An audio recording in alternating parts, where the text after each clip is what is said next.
नमस्कार दोस्तों, मेरा नाम स्वरूप सोलंकी। हमारा अलाउद्दीन खिलजी का टॉपिक चल रहा है, मध्यकाल चल रहा है और मध्यकाल में अलाउद्दीन खिलजी का टॉपिक चल रहा है। और पिछले वीडियो में हमने अलाउद्दीन खिलजी के समय के कुछ एक अभियान देखे थे। जैसे अलाउद्दीन खिलजी ने भारत को जीतने के लिए दो भागों में बांटा था, उत्तर भारत का अभियान और दक्षिण भारत का अभियान। तो उत्तर भारत के अभियान में अलाउद्दीन खिलजी ने गुजरात अभियान करा, गुजरात पर विजय प्राप्त करी, रणथंभौर को जीता, चित्तौड़ अभियान करा, मालवा अभियान करा, जालोर अभियान करा, जालोर अभियान करा।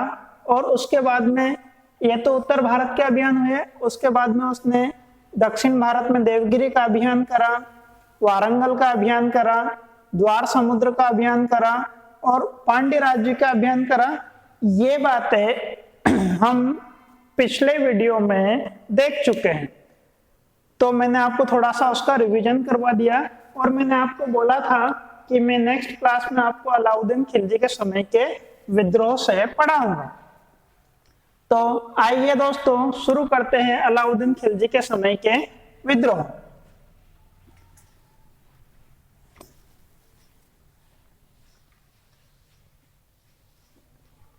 तो हुआ क्या था? हुआ ये था कि अलाउद्दीन खिलजी का एक भतीजा था, उसका नाम था अकद खान। अलाउद्दीन खिलजी के समय के विद्रोह।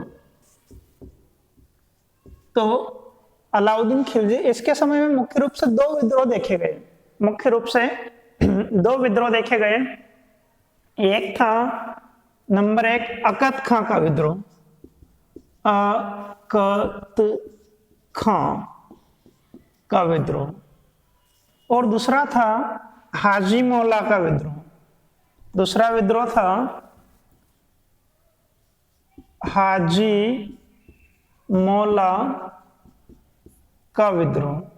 अकद खां का विद्रोह और हाजी मौला का विद्रोह। हुआ क्या था? ये जो अकद खां था, ये अलाउद्दीन खिलजी का भतीजा था। अब अकद खां अलाउद्दीन खिलजी का भतीजा था, तो अकद खां ने क्या सोचा कि ये जो अलाउद्दीन खिलजी था, ये इसके चचा जान की हत्या करके दिल्ली की गद्दी पर बैठा था। तो अब अकद खान ने सोचा कि अब मैं भी मेरे चचा जान की हत्या करूंगा, मैं भी इतिहास दोहराऊंगा। या अलाउद्दीन खिलजी इसके चचा जान की हत्या, या अकद खान इसका भतीजा था। तो अलाउद्दीन खिलजी हम जानते हैं कि अपने चचा जान की हत्या करके दिल्ली की गद्दी पर बैठा था। तो अकद खान बोले कि इसने इसके चचा जान की हत्या करी, तो मैं भी मेरे चचा जान की हत्या करूंगा। अच्छी बात तो भाई, कर दे। तो बोले कि इसकी हत्या करने के बाद मैं दिल्ली की गद्दी पर बैठूंगा। तो हुआ यह था कि अकद खान ने एक प्लान सेट करा कि मैं शिकार पर जाऊंगा और शिकार पर मैं विष से भुंजा हुआ तीर मेरे चचा जान के ऊपर, यानी अलाउद्दीन खिलजी के ऊपर चला दूंगा। विष से भुंजा हुआ तीर, यदि विष से भुंजा हुआ तीर थोड़ा सा भी ब्लड के संपर्क में आता है तो व्यक्ति की तत्काल मृत्यु हो जाती है। तो ऐसा उसने प्लान करा, लेकिन दुर्भाग्यवश अकद खां की किस्मत खराब थे।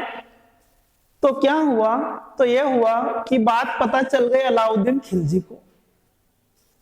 अलाउद्दीन खिलजी ने तत्काल उसका सिर कलम करवा दिया और इस प्रकार से अकद खां का विद्रोह समाप्त। अकद खां के विद्रोह के बाद में हाजी मौला ने क्या करा? कि हाजी मौला एक अधिकारी था, इसने एक बालक को गद्दी पर बिठा दिया और विद्रोह कर दिया। लेकिन अलाउद्दीन खिलजी के विश्वास पात्र अमीर शेख हमीरुद्दीन,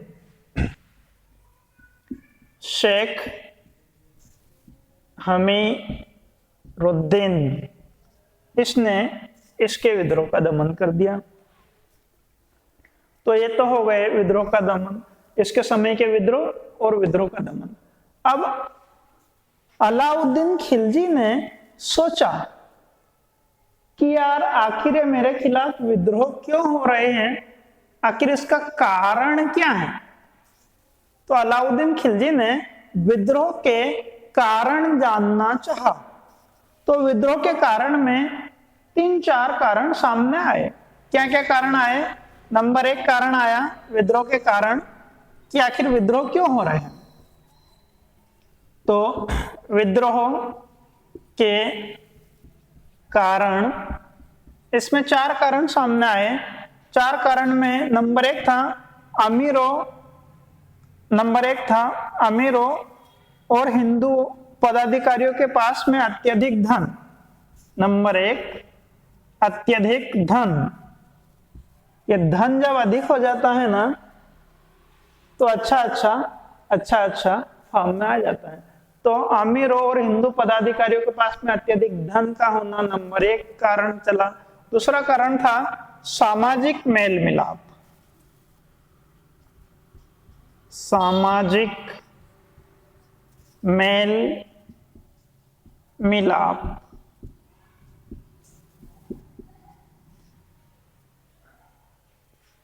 सामाजिक मेल मिलाप में कहां पर होता है? मेल मिलाप शादी ब्याह में होता है। तो अब देखो ये आगे क्या करता है। तीसरा कारण था इसका अमीरों में मद्यपान का प्रचलन। मद्यपान का प्रचलन।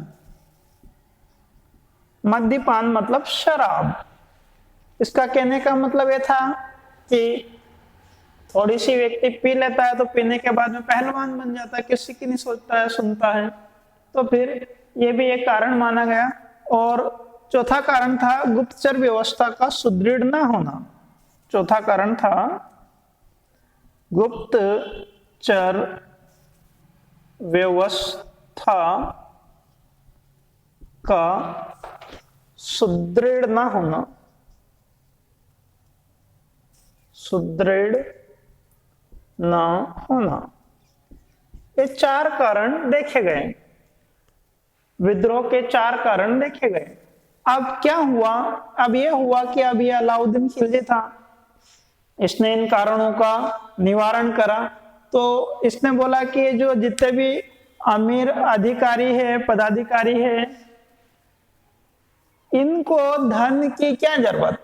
इसने बोला अलाउद्दीन खिलजी ने कि ये जितने भी अमीर और पदाधिकारी, उच्च पदाधिकारी है, ये रहते मेरे घर है, ये कपड़े मेरे दिए हुए पहनते हैं, ये खाना मेरा खाते हैं, इनकी सारी सुविधाएं सरकार उपलब्ध करवाती है, सुल्तान उपलब्ध करवाता है, तो इनको धन की क्या जरूरत। तो बोले कि इनके पास जितना भी धन है सारा का सारा धन निकाल कर राजकोष में जमा कर दिया जाए। सभी अधिकारी पदाधिकारियों को इसने क्या कर दिया? कंगाल कर दिया।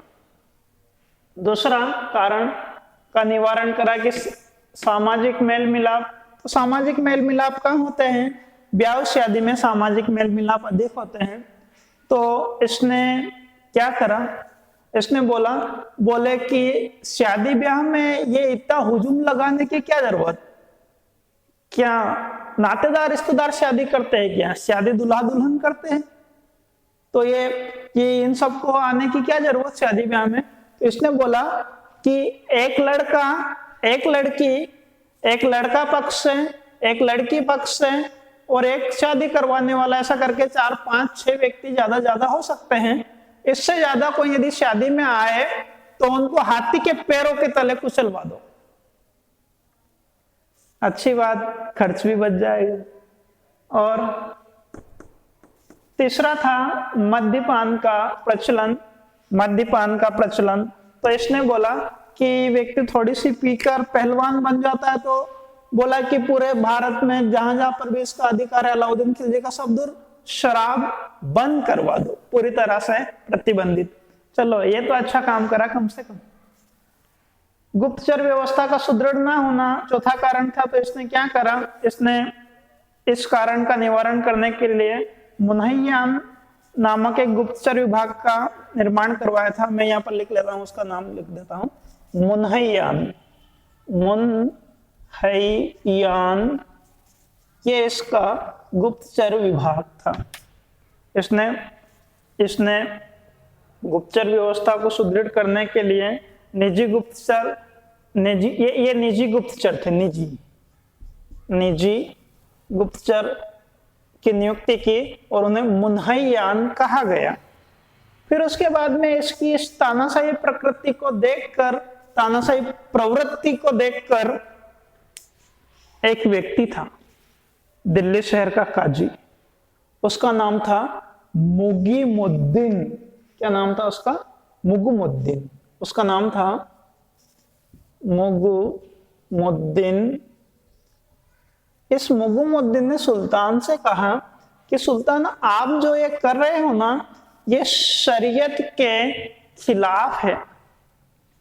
आप ये तानाशाही प्रकृति जो अपना रहे हो, ये शरीयत के खिलाफ है। ये अच्छी बात नहीं है कि इस प्रकार से आप अत्याचार करो लोगों के ऊपर। तो सुल्तान ने कहा कि देख भाई, मैं नहीं जानता हूं। सुल्तान ने क्या कहा? सुल्तान ने कहा कि मैं नहीं जानता हूं कि शरीयत में क्या लिखा है। वास्तव में ये पढ़ा लिखा नहीं था, तो इसने बोला कि मैं नहीं जानता हूं कि शरीयत में क्या लिखा है। मैं तो वही करता हूं जो राज्य के हित में है, क्योंकि मैं ही राज्य हूं। अलाउद्दीन खिलजी का यह वक्तव्य लुई 14वें के वक्तव्य के समान था। लुई 14वें ने अंग्रेजी में बोला था आई एम द स्टेट, और इसने बोला मैं ही राज्य हूं। और इस प्रकार से इसने अपनी पूरी तरह से तानाशाही प्रकृति को बनाए रखा। और अलाउद्दीन खिलजी के समय के विद्रोह और उसके निवारण कारण सब अपन ने देख लिए। आइए अब देखते हैं अलाउद्दीन खिलजी के समय के स्थापत्य कला। अलाउद्दीन खिलजी के समय की स्थापत्य कला।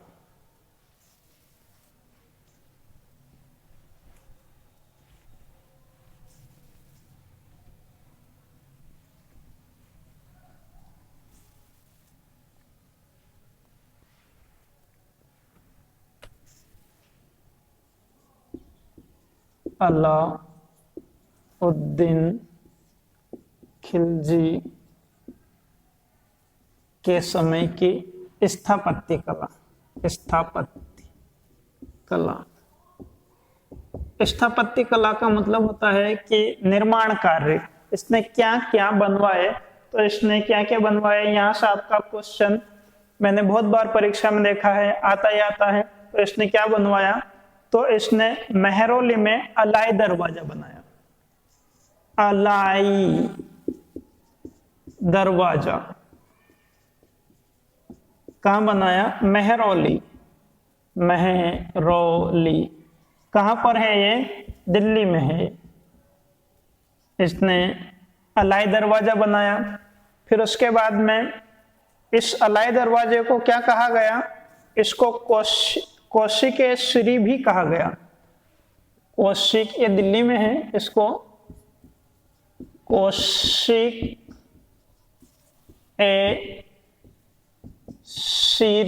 भी कहा गया। फिर उसके बाद में इसने क्या करवाया आगे जाकर? इसने जमायत खाना मस्जिद बनाई। जमायत खाना मस्जिद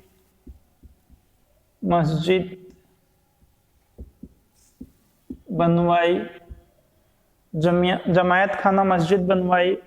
फिर उसके बाद में इसने 1000 खंभों पर आधारित एक महल बनाया, जिसको सितूने हजार या 1000 खंबा महल नाम दिया गया। 1000 खंबा महल। सोचो, महल 1000 खंभों पर आधारित महल कितना बड़ा होगा, और कितने उस पे पिलर ही पिलर दिखते होंगे। 1000 इसको क्या नाम दिया गया? सितुन ए हजार, सितुन ए हजार नाम दिया गया। फिर उसके बाद में इसने मेहरौली दिल्ली में ही हौज ए अलाई बनाया। इसने हौज ए अलाई, हौज ए अलाई, इसका मतलब क्या होता है? इसका मतलब होता है तरण ताल। तरण ताल, तरण ताल का मतलब क्या होता है? तो तरण ताल का मतलब होता है आपकी भाषा में स्विमिंग पूल। स्विमिंग पूल बनवाया। फिर उसके बाद में आगे जाकर क्या हुआ? आगे जाकर यह हुआ कि अलाउद्दीन खिलजी ने कुछ एक काम और भी करें। इसका सबसे बढ़िया काम है बाजार नियंत्रण या बाजार व्यवस्था, सबसे उत्तम कार्य है। अलाउद्दीन खिलजी के समय में क्या हुआ? बाजार व्यवस्था में क्या था कि इस व्यक्ति ने कहा, क्या कहा? मैं बोर्ड पे लिख देता हूं, आप लोग इसका स्क्रीनशॉट ले लीजिए। फिर उसके बाद में इसका स्क्रीनशॉट जरूर लीजिए, इसको नोट डाउन जरूर करना, ये इंपॉर्टेंट है। ले लिया? चलो,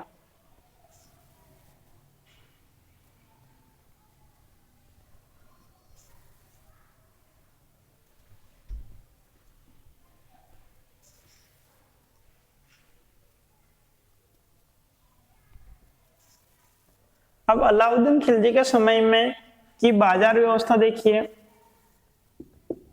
बाजार व्यवस्था, तो बाजार व्यवस्था में अलाउद्दीन खिलजी खुद बेईमानी करता था, चलता है। राजा महाराजा उन तो ईमानदार कम रहते हैं।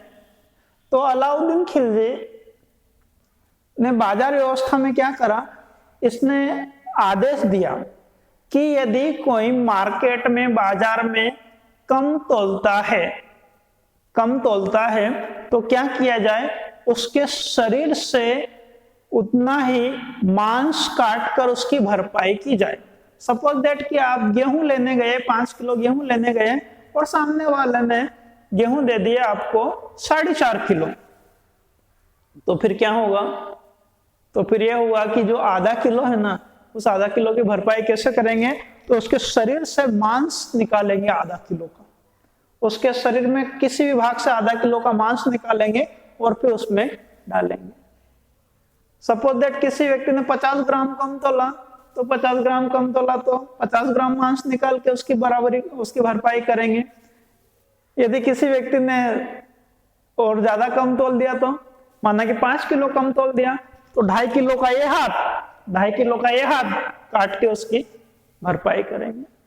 जैसे सपोज दैट कोई 100 किलो अनाज लेने गया और उसने 5 किलो कम तोल दिया, तो ऐसा करेंगे। तो इसने आदेश दिया था। तो इस कारण से क्या होता है? इस कारण से यह हुआ कि बाजार में कोई भी व्यक्ति, कोई भी व्यापारी कम नहीं देता था। और मैंने देखा है, आप लोग ने देखा होगा, आज भी व्यापारी हम कम नहीं तोलते हैं। उनको शायद पता होगा, उनने हिस्ट्री पढ़ी होगी कि अलाउद्दीन खिलजी ने ऐसा नियम लागू किया था। फिर उसके बाद में अलाउद्दीन खिलजी वो काम कर गया जो आज भी प्रासंगिक है। इसने घोड़े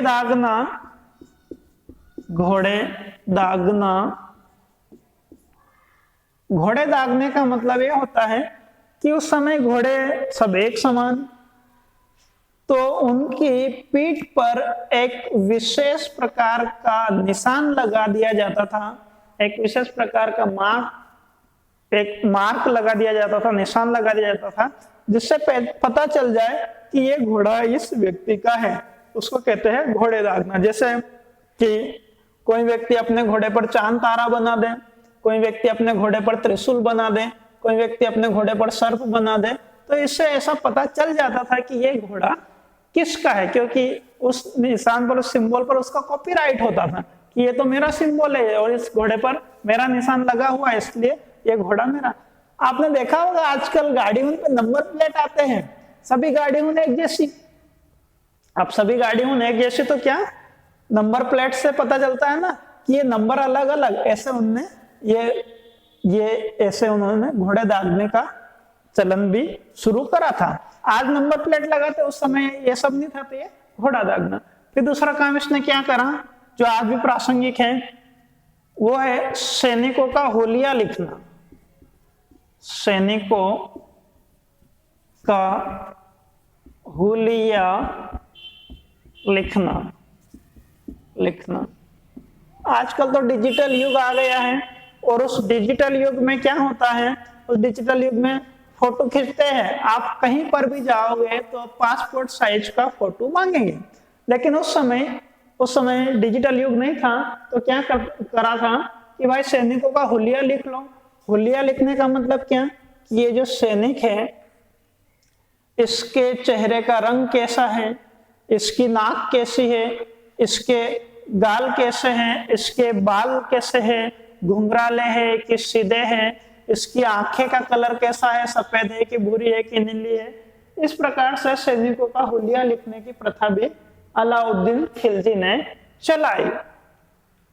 और आगे बात करें तो अलाउद्दीन खिलजी के समय में सबसे अधिक मंगोल अभियान आक्रमण हुए, सबसे अधिक। यदि ऐसा क्वेश्चन पूछे कि सल्तनत काल में किस शासक के समय में सबसे अधिक मंगोल अभियान हुए, तो अलाउद्दीन खिलजी के समय में सबसे अधिक मंगोल अभियान हुए, मंगोल आक्रमण हुए। कितनी बार हुए? 6 बार हुए। सबसे अधिक मंगोल आक्रमण हुए इसके समय में 6 बार, इसके समय मंगोल आक्रमण हुए। और आगे ये हुआ कि अलाउद्दीन खिलजी की 1316 में जलोधर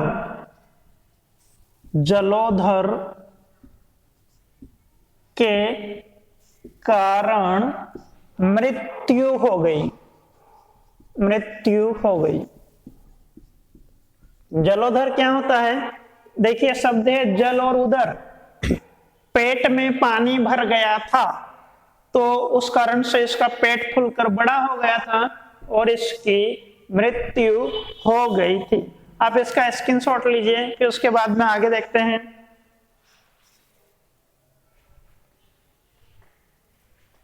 तो दोस्तों ये तो हुआ अलाउद्दीन खिलजी। अब अलाउद्दीन खिलजी तो मर गया, लेकिन इसका वो गुलाम जिंदा है अब भी, मलिक काफूर जिंदा है। तो हेडिंग डालिए अलाउद्दीन खिलजी के समय के उत्तराधिकारी। अलाउद्दीन खिलजी के समय के अलाउद्दीन खिलजी के उत्तराधिकारी। अलाउद्दीन खिलजी के उत्तराधिकारी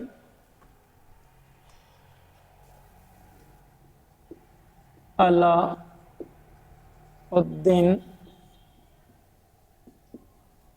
खिलजी के उत्तराधिकारी।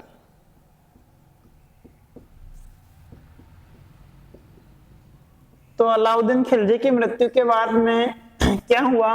तो मलिक काफूर अभी जिंदा है, और मलिक काफूर अभी जिंदा है तो क्या हुआ कि उस मलिक काफूर ने शहाबुद्दीन उमर को गद्दी पर बिठाया।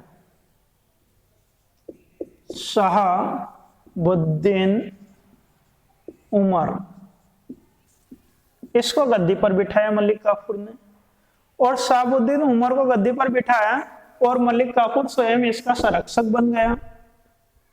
और अब मलिक काफूर क्या बोल रहा है? अब मलिक काफूर बोल रहा है कि मैं कमला देवी से विवाह करूंगा। अब बता दे, इसको थोड़ा शर्म आनी चाहिए। वो निशापुर की मंडी से खरीदा हुआ हिजड़ा, वो क्या बोलता है यहाँ पर कि मैं कमला देवी से विवाह करूंगा। क्या करेगा विवाह करके? बोले नहीं मैं तो करूंगा। इसके लिए उसने क्या करा, अलाउद्दीन खिलजी के जो दूसरे, ये शहाबुद्दीन उमर भी अलाउद्दीन खिलजी का पुत्र था। अलाउद्दीन खिलजी के दूसरे जो पुत्र थे, एक का नाम था सादिक खां और एक का नाम था खिज्र खां। इनकी हत्या कर दी। इन दोनों की इसने क्या कर दी? हत्या कर दी। किसने कर दी? मलिक काफूर ने। ये मलिक काफूर ये मलिक काफूर ने इन दोनों की हत्या कर दी, इन दोनों की हत्या कर दी। मलिक काफूर ने इन दोनों की हत्या कर दी और बोले नहीं, मैं तो कमला देवी से विवाह करूंगा ही सही। फिर क्या हुआ? फिर यह हुआ कि अलाउद्दीन खिलजी का एक और पुत्र था, उसका नाम था कुतुबुद्दीन मुबारक खिलजी। कुतुबुद्दीन मुबारक खिलजी।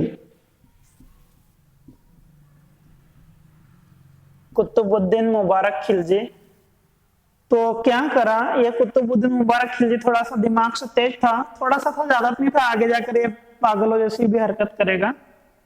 तो जब ये मलिक काफूर रात में सो रहा था, जागते हुए तो इसको कोई मार नहीं सकता, तो जब ये रात में सो रहा था तभी इस कुतुबुद्दीन मुबारक खिलजी ने मलिक काफूर की धोखे से हत्या कर दी और शहाबुद्दीन उमर को भी गद्दी से हटा दिया और अब गद्दी पर बैठ गया कुतुबुद्दीन मुबारक खिलजी। अब गद्दी पर बैठ गया कुतुबुद्दीन मुबारक खिलजी। तो हेडिंग डालिए कुतुबुद्दीन मुबारक खिलजी। आज इस खिलजी वंश को कंप्लीट कर लेते हैं। कुतुबुद्दीन मुबारक खिलजी हेडिंग डालिए। अब नया शासक आ जाता है कुतुबुद्दीन मुबारक खिलजी।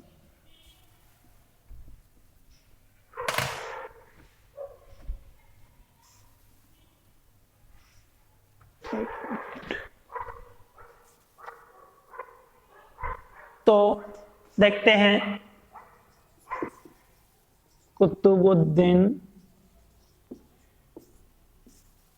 मुबारक खिलजी। कुतुबुद्दीन मुबारक खिलजी, यह हमारा नया टॉपिक।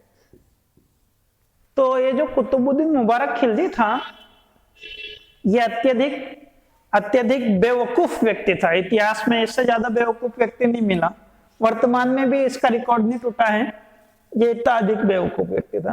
ये क्या करता था, इसको स्त्री और पुरुषों की संगत पसंद थी।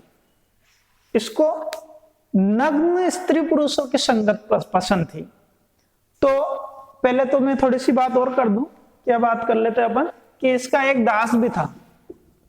इसका एक दास था, उसका नाम था हसन खां। हसन खां या उसी को कहते थे खुसरो खां। खुसरो खां। तो अब आगे देखो क्या होता है। तो इसको क्या, कुतुबुद्दीन मुबारक खिलजी को नग्न स्त्री पुरुषों की संगत पसंद थी।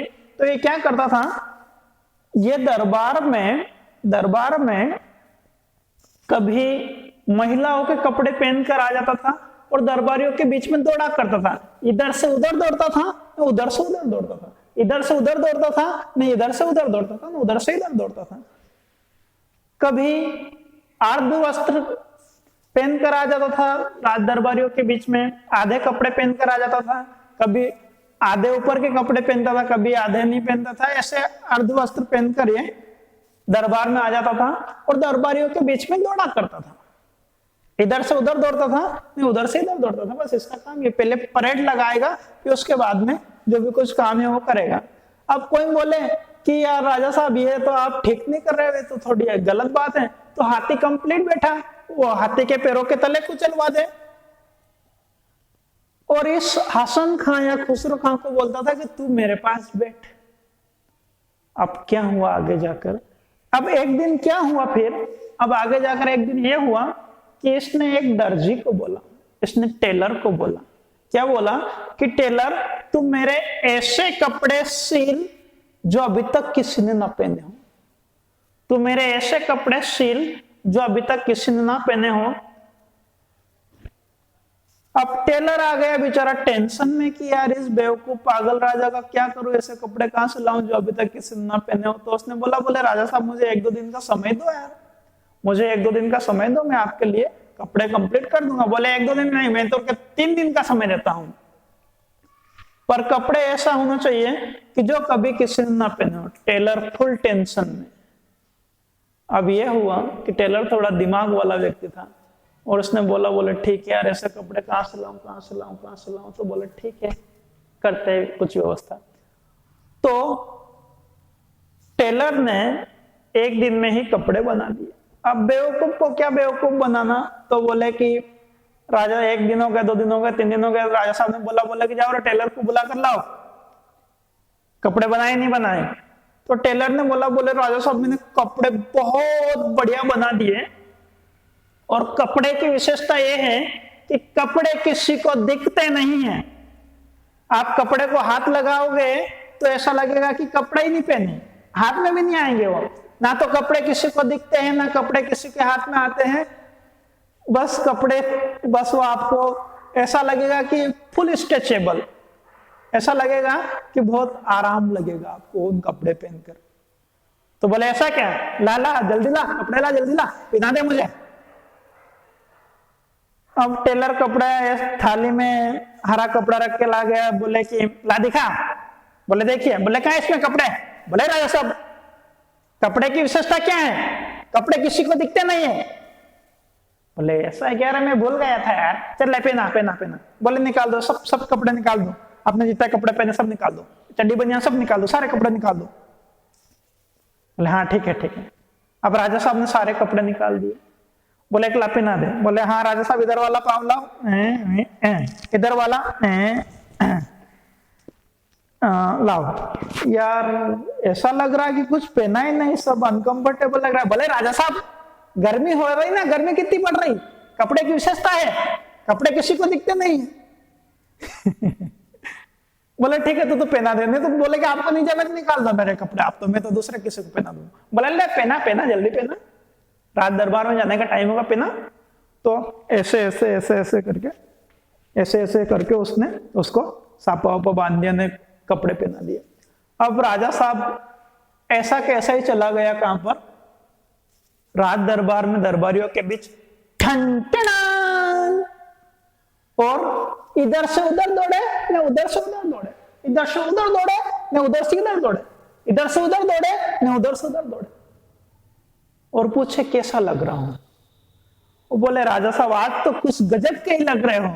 तो राजा साहब गुदानटी लगाए ने, इधर से उधर ने, उधर से उधर दौड़े ने, खूब दौड़ा, जब तक वो थका नहीं, जब तक दौड़ा नहीं। फिर दरबारियों ने बोला कि राजा साहब 1 राउंड और, बहुत अच्छे लग रहे हो।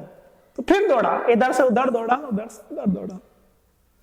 आखिरी में क्या हुआ, इस हसन खां या खुसरो खान ने इस कुतुबुद्दीन मुबारक खिलजी की हत्या कर दी, और कौन राजा बन गया, और राजा बन गया खुसरो खान। ये किस नाम से बना था खुसरो खान, तो ये बना था, ये नासिरुद्दीन खुसरो शाह के नाम से गद्दी पर बैठा था। नासिरुद्दीन खुसरो शाह के नाम से गद्दी पर बैठा था। लेकिन इसकी हत्या देपालपुर के सूबेदार गाजी मलिक ने कर दी। इसकी हत्या देपालपुर के सूबेदार गाजी मलिक ने कर दी। मलिक ने इसकी हत्या कर दी। किसकी हत्या कर दी? इसकी हत्या कर दी नासिरुद्दीन खुसरो शाह की। और अब दिल्ली की गद्दी पर आया कौन सा वंश? तुगलक वंश। कौन सा वंश? तुगलक वंश। तो दोस्तों हम अब नेक्स्ट क्लास में शुरू करेंगे तुगलक वंश से। जब तक आप वीडियो को देखिए, वीडियो को लाइक कीजिए, शेयर कीजिए, सब्सक्राइब कीजिए। दोस्तों वीडियो बहुत कम देख रहे हैं, ये बहुत इंपॉर्टेंट टॉपिक चल रहा है, इसको देखिए और इसके नोट्स बनाते जाइए। धन्यवाद।